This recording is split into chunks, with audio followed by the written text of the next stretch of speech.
প্রায় এক যুগ পর গ্রীষ্মের তীব্র উত্তাপে বাংলার মাটি আবারও গর্জে উঠবে ক্রিকেট উত্তেজনায়, আর গ্যালারি হয়ে উঠবে উত্তাল সাগর। কারণ দীর্ঘ অপেক্ষার পর বাংলাদেশে ফিরছে এশিয়া কাপ। এর আগে টানা ৩ বার এশিয়া কাপের আয়োজক হয়েছিল বাংলাদেশ। তারপর অবশ্য কেটে গেছে অনেকটা সময়। দীর্ঘ ১১ বছর পর পুরুষদের এশিয়া কাপ আয়োজনের দায়িত্ব পেয়েছে বাংলাদেশ।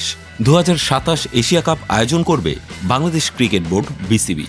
এশিয়া কাপের পরবর্তী ২ আসরের আয়োজকদের নাম প্রকাশ করেছে এশিয়ান ক্রিকেট কাউন্সিল। প্রতি ২ বছর পর পর অনুষ্ঠিত হয় এশিয়া কাপ। সর্বশেষ হয়েছিল ২০২৩ সালে হাইব্রিড মডেলে। আয়োজক ছিল পাকিস্তান ও শ্রীলঙ্কা। আগামী বছর অর্থাৎ ২০২৫ এশিয়া কাপের আসর বসবে ভারতে। এটি হবে টি-20 ফরম্যাটে।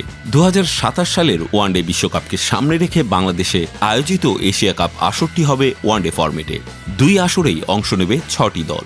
ভারত, পাকিস্তান, শ্রীলঙ্কা, বাংলাদেশ, আফগানিস্তান ও বাছাই পর্ব পেরিয়ে আসা একটি দল টুর্নামেন্টে খেলার সুযোগ পায়।